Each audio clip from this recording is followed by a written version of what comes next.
Hi, everyone. I'm super happy to be here to be talking about the AI assistants for healthcare that I've been working on for the past year. I am Blet. I'm currently an AI engineer at Komodo Health, but I've been working in software for about 15 years. First as a Java developer, and then I switched to AI and Python. I've also co-authored this book published by O'Reilly, and the first edition was released in 2023, summer 2023. And essentially, it was the first book on AI engineering, and this is what my talk is about.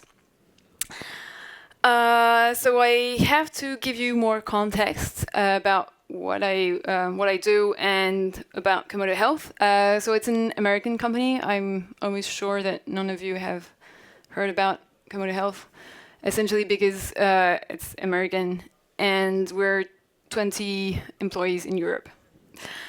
So Komodo has this huge database where we store medical events of American citizens. So essentially, when an American patient goes to the doctor or goes to the hospital, it creates an event in our database with like the disease, the drugs, some anonymized demographics, the name of the HCP, that's not anonymous.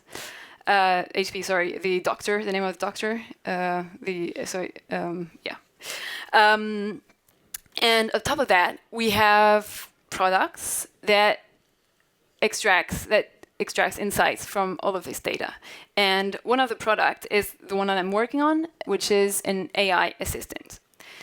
This AI assistant has been, I think it started about 2 years ago, and it went to production last year. So 1 year of prototyping, 1 year of production.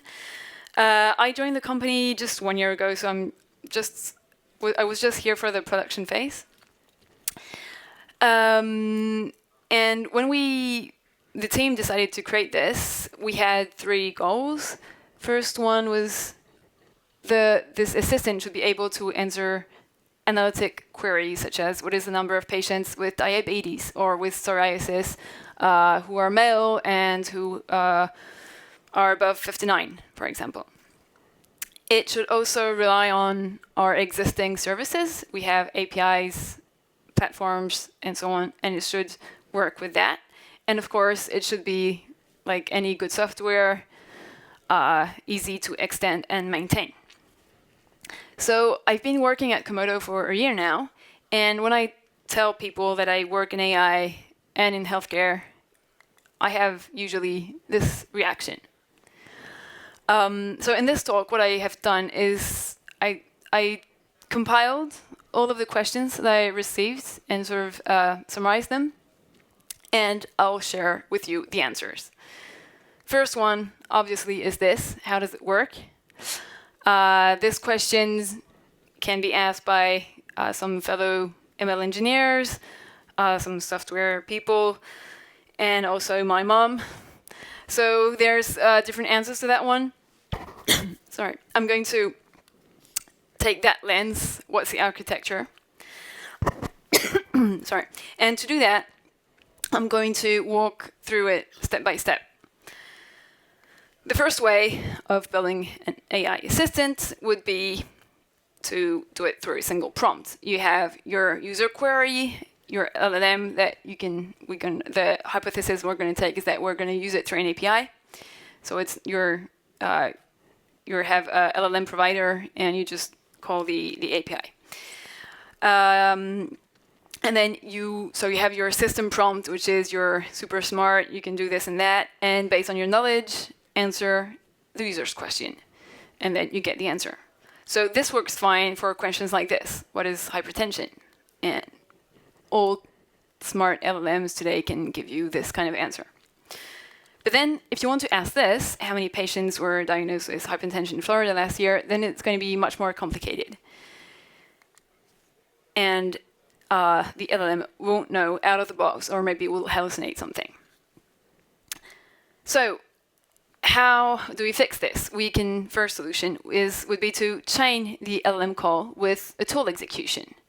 So you have your LLM, but instead of using it to answer the question, you use it to convert your natural language, your English question, to a structured object, which is the payload. And that payload is then passed on to an API, which queries the database, and then you get your answer. For the next slides, I'm going to represent this as this. You can see the little chain in the middle. That's my sort of drawings with my mouse on PowerPoint. So you have your LLM, and it's chained with a tool. For example, this is how we do it, and this is a screenshot from the assistant that I'm working on. You have the questions here, and that's the answer.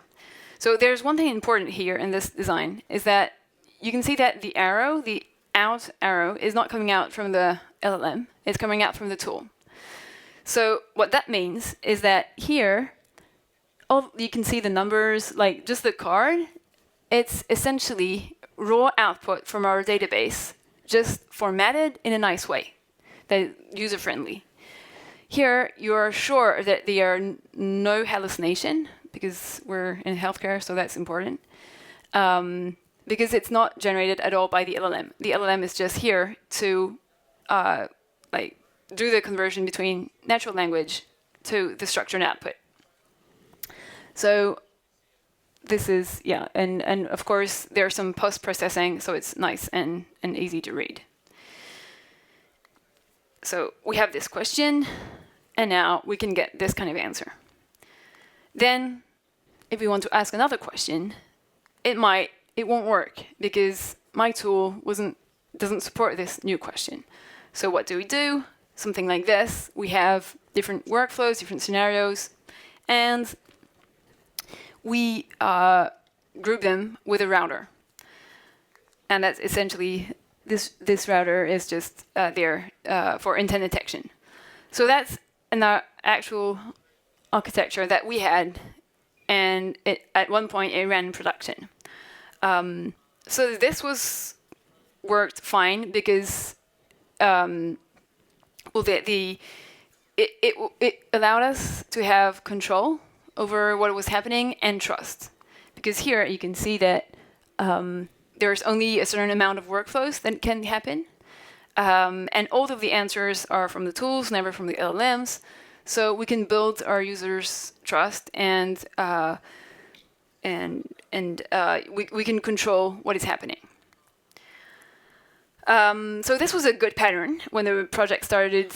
That was 2 years ago, and models were not as smart as today, because this works with some smaller models, because the LLM only do not need to be capable of reasoning. They only need to be capable of following simple instructions to convert natural language to structured objects. And the issue with this solution is that quickly it felt too rigid, too constrained. If the user asks for something that is not possible in this diagram, then what happens? Either the LLM still directs to a route, to a workflow, and then you get an answer that is sort of okay, but does not exactly answer what the user wants. Or it just says that it doesn't know, and there's no other workaround possible. So we needed to do something else. So maybe you haven't noticed, but there's one word I've been carefully avoiding. I've been carefully avoiding it for the beginning of my talk. Can you? I didn't say it. Yeah, AI. No, yeah, no, not on purpose. I heard MCP. I'm not going to talk about MCPs at all in this presentation. I could have. That was a good point, but that's not it. Any word? No? I'm hearing some murmurs. This one. Yeah. This one, like everyone, I've heard so many people say, like so many, no, not people, I mean, like consultant reports say 2025 is the year of agents, agentic AI everywhere. Problem with the word agent is that no one knows exactly what it means. So here, for the rest of my talk, when I'm going to say the word agent, I'm going to mean React agent, in the sense that it's going to follow the pattern like of React paper, which means reasoning and action and act agent. So it's just an LLM which has a system prompt that gives it some goals. It gives the system prompt also gives some abilities through tools. And that's the actions. And the LLM can actually perform actions, which will be calling the tools, and it can see the results of its actions. So essentially, agents are autonomous entities that can act upon their environment. How does it work behind the scenes? There's going to be the system prompt, which is like very condensed thing, something like this. The human will say, create a cohort of patients with psoriasis in 2023. And you will have something like this. And then what we do with this structured object, which is in this case like simplified for this slide. Of course, it's much more complicated in real life, but you get the idea. And what we do with this is we post-process it, and we like create a cohort of patients with it, which means getting our data from our database, populating it with our own data, and then we render it to have this nice cohort card. And that's deterministic code, Python code. For the agents, the little LLM what they had, that's the agent I'm going to represent in my slides, this hat upon my LLM that's going to be an agent. So what happens for my agent? You have a system prompt, which is much more complex because you have the same goal, but no, you have a complex goal. You have all the tool descriptions, and you have the final answer format. Next, the human says, create a cohort of patients, same thing as before. But the AI this time actually calls the tools. So it creates the tool create cohort with the same structured object. But this time it's the AI that decides instead of our deterministic system. And then the tool answers, OK, I did this. And the AI calls again a render of the cohort. And the tool says, OK, I did this. So same results, but here it's fully autonomous. So we have this router architecture, and to make it smarter, what we can do is just replace it with an agent. Problem is, in our case, it's too complicated, and we need something that handles very complex use cases. So what we do is this, a multi-agent architecture. That's called with a supervisor pattern. So we have agents of agents, and then tools, and sometimes we even have agents of agents. Spoiler, this didn't work either. Why? Because agents are great. They can handle extremely complex tasks. They can answer questions that weren't anticipated. It's fault tolerant and self-correcting, but it's costly and slow. Oh, so slow. This pattern was so slow, because every time we asked a question, it went through multiple inner thoughts. Okay, I'm going to call this workflow, this agent, and this agent will say, okay, I'm going to call this tool, and it goes back and forth, and so on. And it was so slow, and it just didn't work. And of course, you have less control because it's a complete black box. Everything is completely autonomous, and you can't do anything with it. In the end, this is what worked for us. We used the supervisor as an agent. That was so important because this allowed us to handle user questions that weren't expected. And of course, this is a chatbot, so we're going to have multiple unexpected questions. But we only used sub-agents, React agents in the sub-agents, only when necessary, only when it was really complex and useful. Every time we can have deterministic codes, we have deterministic code. Essentially, it's finding a balance between this, where you have the router, where you have lots of control, lots of trust, and something that is completely autonomous.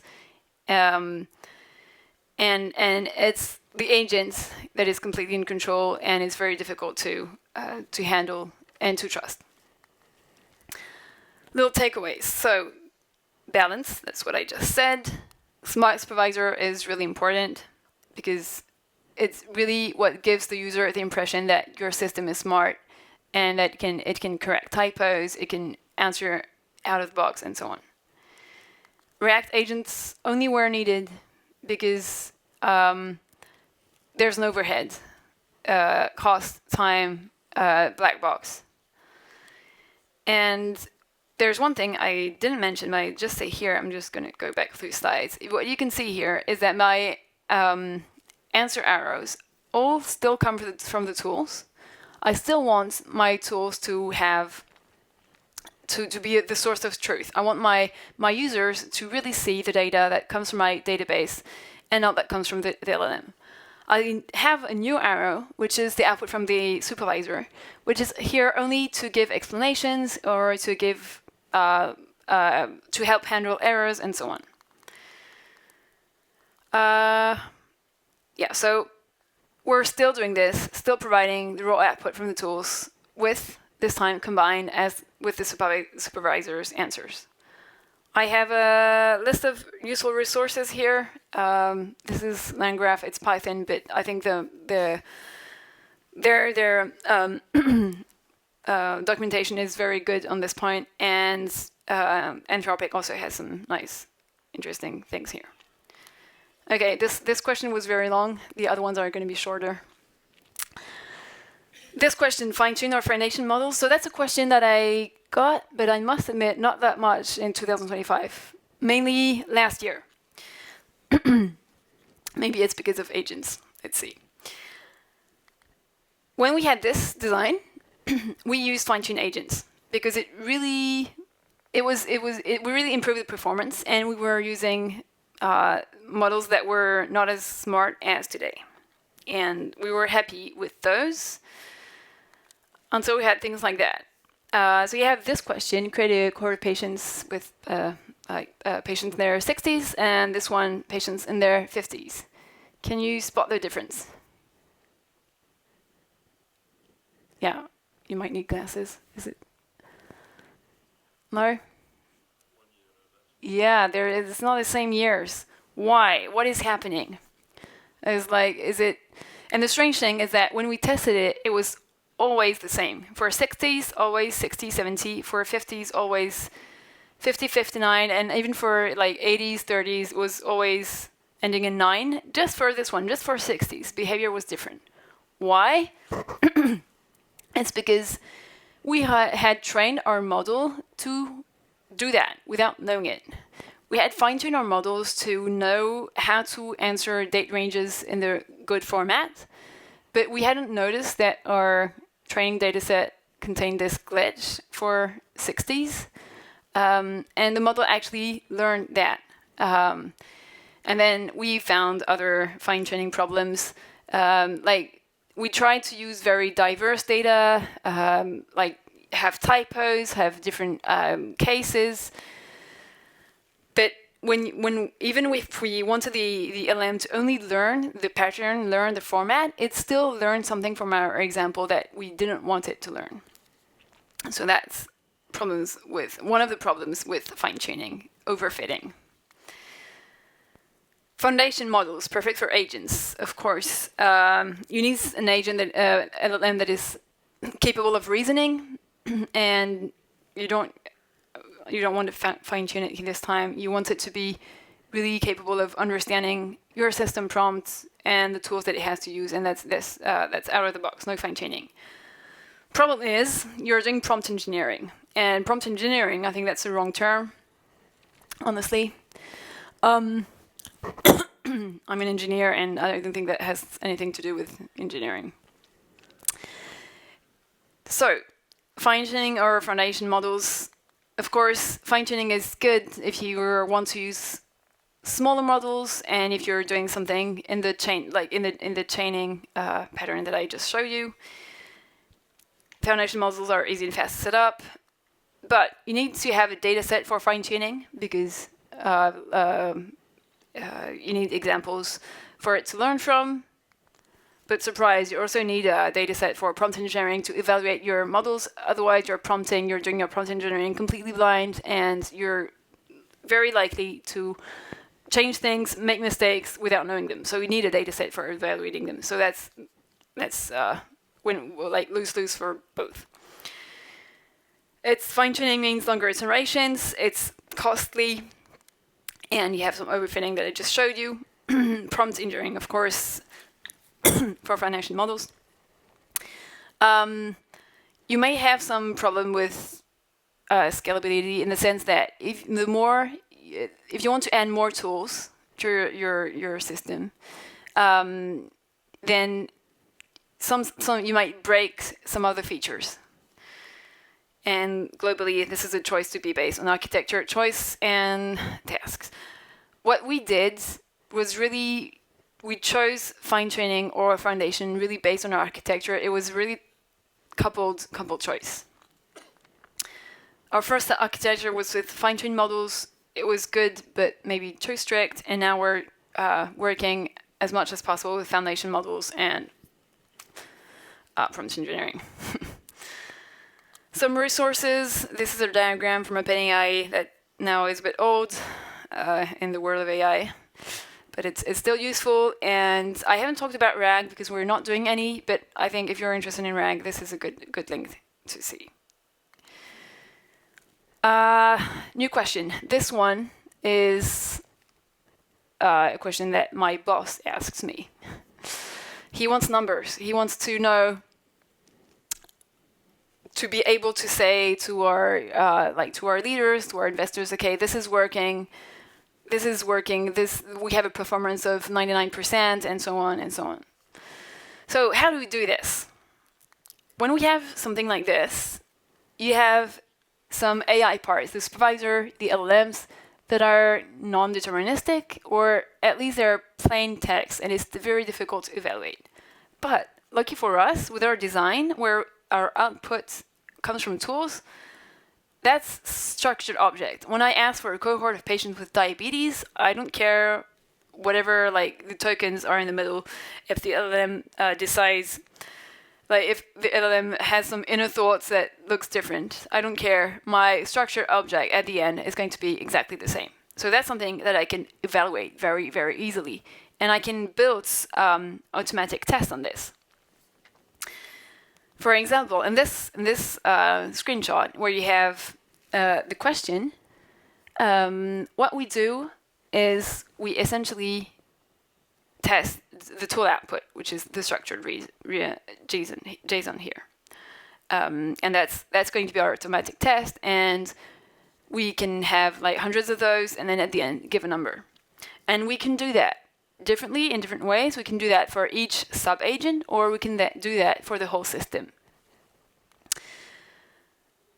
So what can we monitor? That's just what I said, the sub-agent or the whole system. We can also, what's very important is to understand the number of tokens, the latency, number of tool calls, because this is going to be both your costs and also the user experience. If there's too many tokens, it means it's going to be slow and it's going to be costly. And the execution graph, to do that, if you have a complex system like we did, I think you really need to have some tools to do that. In our case, we tried both LangSmith and LangFuse because we're in Python. In the Java world, I'm sure there are some other other libraries that you can use. Next question: proprietary or open source, which LLM? Same. I have a feeling that this question like especially the proprietary versus open source was something that I heard a lot last year and not so much this year.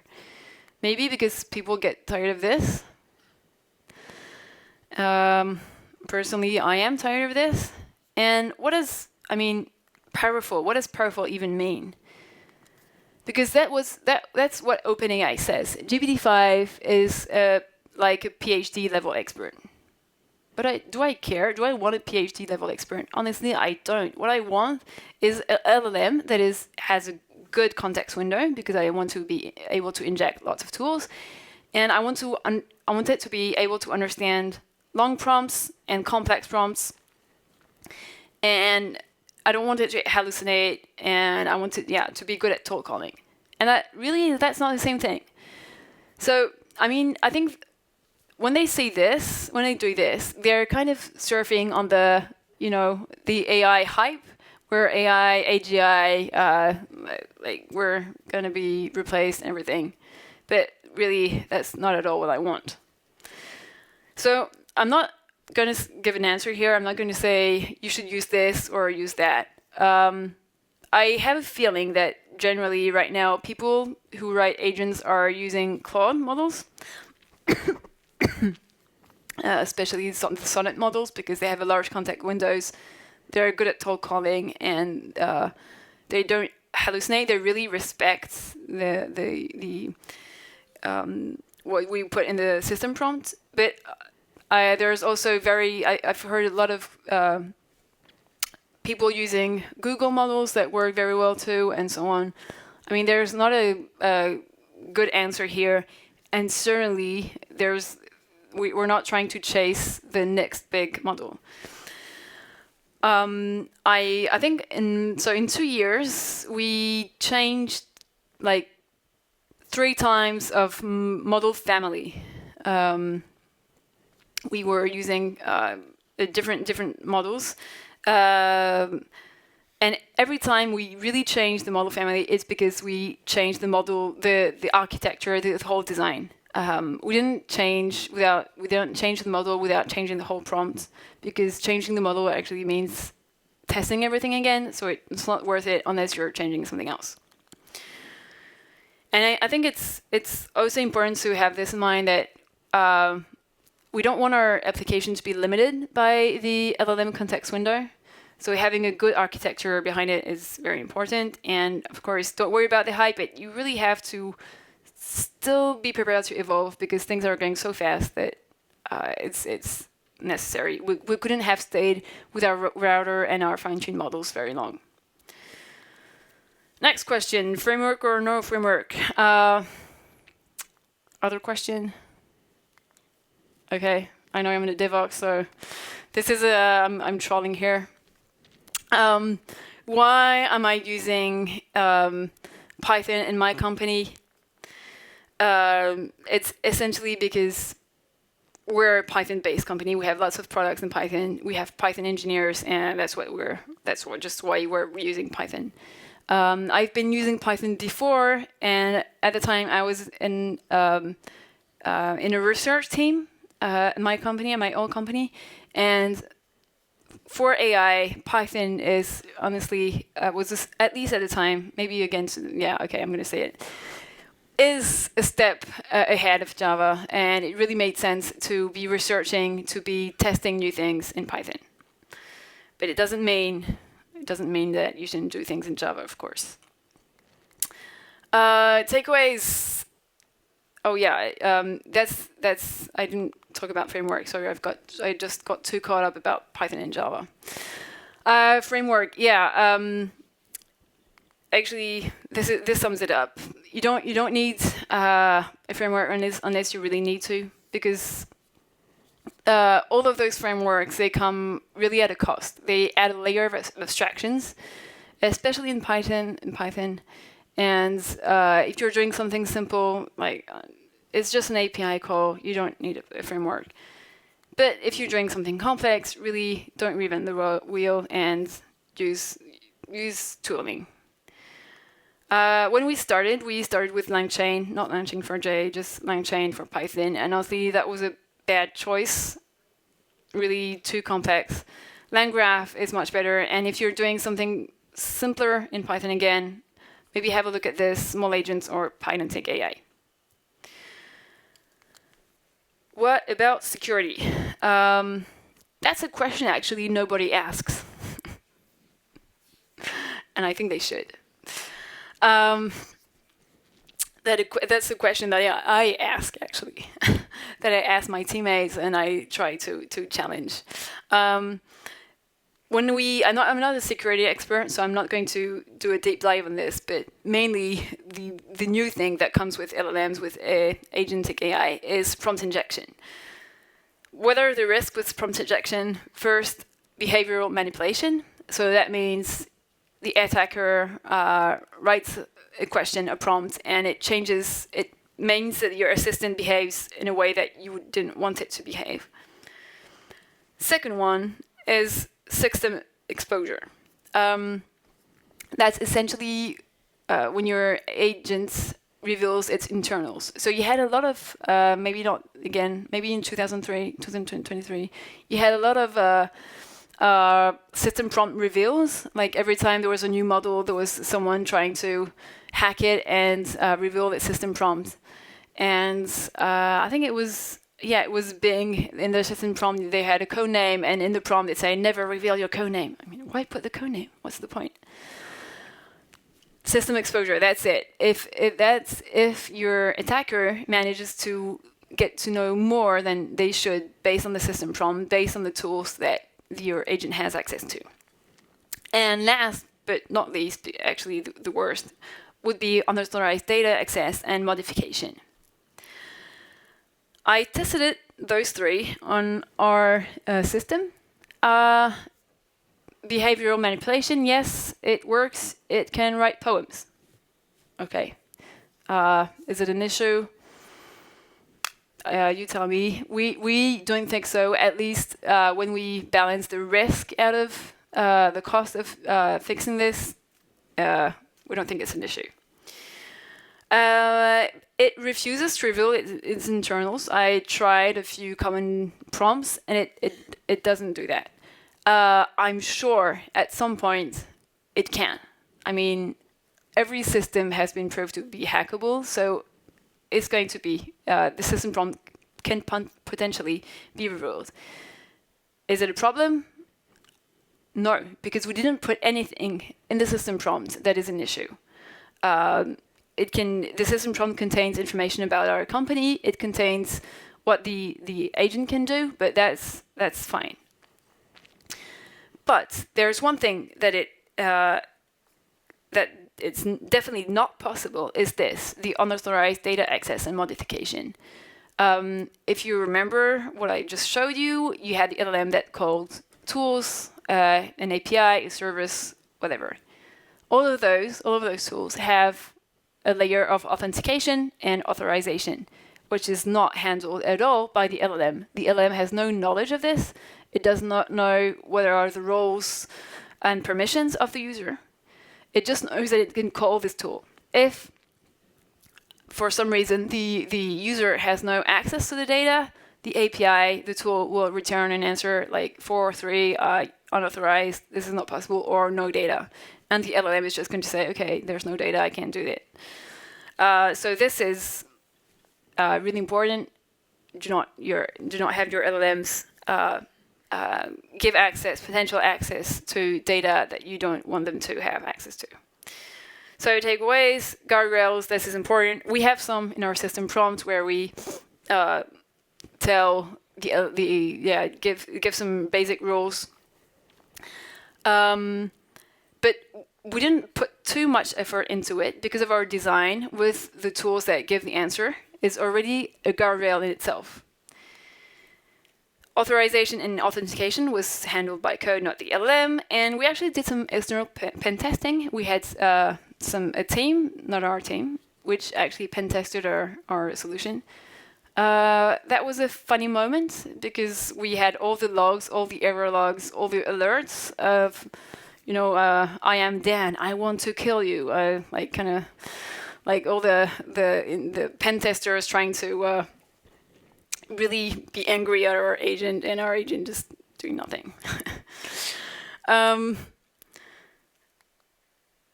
this is a useful resource. Like I said, I'm not a security expert. If you want to know more about security threats, this is a very, very good link.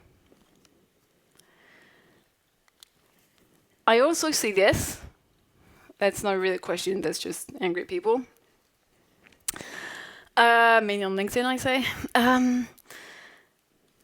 I just wanted to give you an example of why we need a sub-agent for example. So, like I mentioned, we have a user question and we want to query our database with it. For example, for diseases or drugs. The user question is in English. The database is standardized codes. Like every disease has a list of matching standardized codes. It's not plain English, it's not diabetes in the database. It's completely normalized. How do we do this? I'm going to give you some more details. For example, if you look for diabetes, you're going to get 300, 600, I can't remember, several hundreds of related codes. What does your user mean? Do they want all of those? Just a subset? Next example. Do you know what all these diseases have in common? Can someone guess? Yeah, they're all the same. That's just one disease. Just has many, many names. And then another problem is that we don't have control over the quality of this data. It's not us. It's like an international organization. And sometimes they're weird. So, how do you do this? Do you have any ideas? Like, if you had to do this right now, how would you do it? Ask the model? Yeah, so that's a good point. So ask the model. I heard someone said ask the model. So the model will come up with a good list of codes. However, it will come up with the most common ones. So you will never get the 300 codes for diabetes. So it's good but it's not good enough for our use case. So we want to be sure that we have all of those. Even the rare codes that people don't necessarily use but are still meaningful. Yeah, I heard GraphRag with entity matching. That's a very good idea. We actually did try something similar to that. Vectorization, yeah, that's also an interesting idea. The thing is, you would need to have an embedding model, vectorizing model that knows a bit about medical healthcare, because of course, like diabetes and pre-diabetes is probably going to be close vectors, and depends how you want to match those. So yeah, there's tons of ideas. So I think you said some of those. I didn't get the GraphRag. That's a nice one. But essentially, there's lots of possibilities, and you're going to have to combine solutions, experiment, iterate, and then there are going to be trade-offs between performance, cost, latency, maintenance, solution complexity. So that's why it took us a year to build this prototype, because this is just one subset. And this is why also, this is why also we have this huge architecture, which is very complex for this solution. Last question. What was the hardest? Hallucinations, keep up with the AI race. When I hear this, I think of this. Maybe you have seen that kind of thing. So this makes me laugh, because I actually wrote this book. So actually, I know, honestly, I didn't work for OpenAI, but I wrote the first book like on this, and I do not have 10 years of hand-on experience with this. Actually, no, not at all. The thing is, really, everyone's new to this, including you and your colleagues. So everyone is discovering with you, your providers. Like early this year, we had some issue with one of our providers. We are using cloud providers. We use the LLMs through APIs. And at one point, something went very, very wrong. And we're almost certain, like 99% certain, that they changed the model behind the endpoint without telling us. And when we asked, like, they didn't know. And it was clearly like something was happening on their end. And I think like they were just figuring things out, just like we are.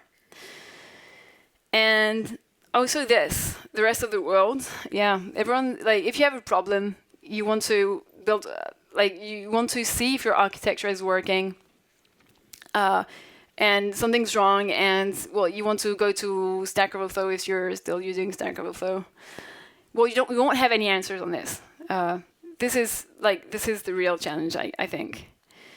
And the problem is your users' expectations are extremely high because they are used to using ChatGPT, which does all of those things, which is really great. But it's not specified. It's not specific to your business. But they are still used to having some smart AI assistant, and you have to be at their level of expectations. And one thing also that's very hard. It's the vision.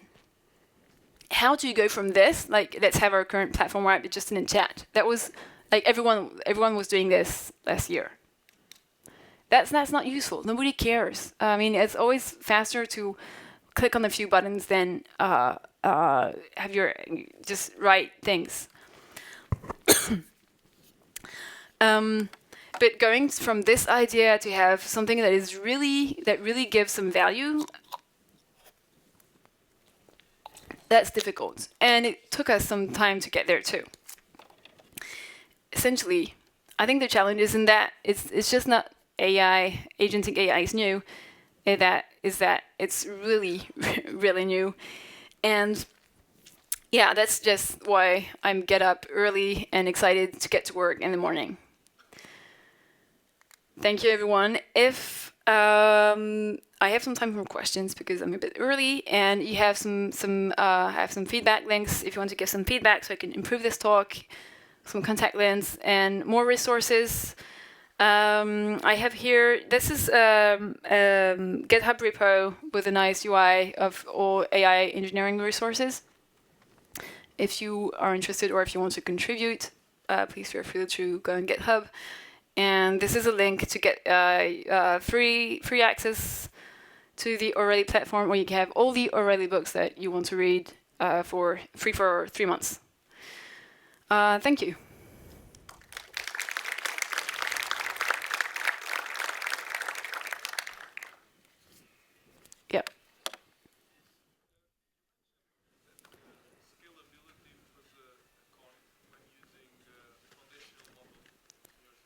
Yeah. Yeah. Yeah. So yeah, maybe that wasn't. When I meant scalability, I didn't mean in terms of number of users, because we're using LLMs with a cloud provider, and it scales automatically for us. We're using pay per token, and we don't really care about we don't have provisioned throughput anymore. What I meant is that if you have a model that has a certain context window, and you want to add more features, so more tools, you're going to fill up that context window. And the more you have tools and the more you have instructions in your system prompt, the more it's going to be likely to break. So you're going to hit the limit of your model performance. So you don't want your whole design to be based on your model's capacity, because you're going to be blocked. You're going to have to wait for the next new model to come out, and so on. So having this architecture of multi-agents really helps with this, where you don't need one super agent that is super smart. You can have okay agents, okay models that do subtasks.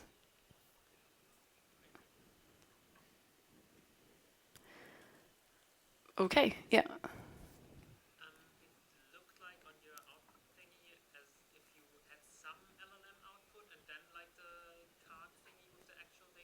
Yes, exactly. Is there anything you're doing to prevent that small LLM output to include erroneous data or hallucinations? Yeah, let me. I can show that slide again if I find it. Ah. Um, okay, I have too many slides.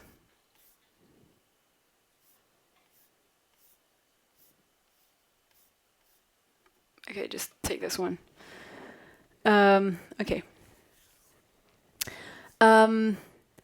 So yeah, the card is pure output from the tooling from the tool, and the question is, how do we prevent hallucinations from the question from the like in the textual part? So this part is indeed generated by the LLM. We have some like basic guardrails, instructions in the prompts to make sure, not make sure, that's not the right word, to encourage the model not to hallucinate. We never can be sure that there's not going to be any hallucination. What we want here is just to make those hallucinations obvious. So that the user can say, hey, there's a problem here, I want to double check. And we never have we never have something that the user really believes that is true when it's completely false. Here, there's still some hallucination possibility when the LLM interprets the natural language to the object payload. But that's actually easily detectable. Like, for example, if the cohort card says Florida diabetes cohort because something went wrong, then that's something that the user can really detect, and they can answer back, hey, you didn't understand what I said. And it's not like the number is wrong. That's first part. And then the output that we're expecting from the LLM is actually very simple. So the risk of hallucination is very, very low here. We don't, yeah. That's actually I never saw in all the tests I did. I never saw a hallucination in that part. I did see some like misunderstanding of the queries, or the LLM forgets a part of the question or some earlier messages, but that's obvious. I can really detect that easily. Why include the text at all? Do users look at it? So yeah, maybe this is a bad example because of course, like, it's obvious.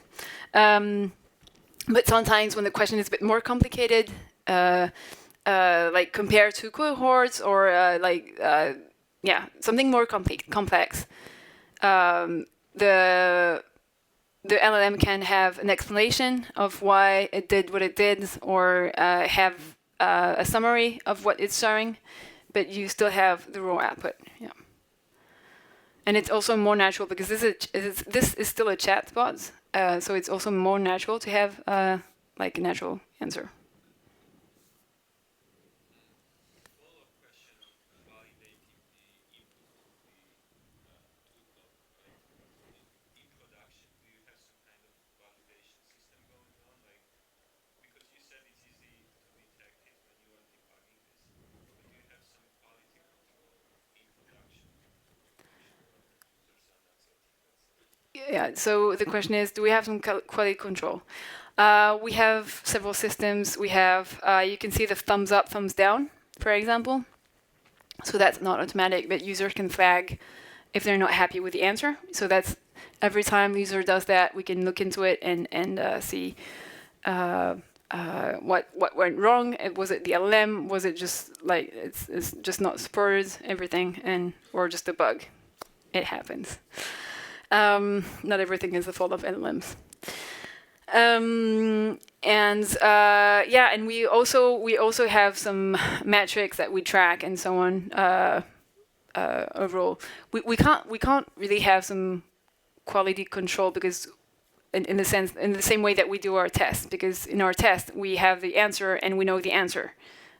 We have the question and we know the answer, and we compare the output from the LLM to the output that we got from the expected output and so on. We can't do that live. We can do that after the fact, but not live. Yeah. And I'm out of time. Thank you, everyone.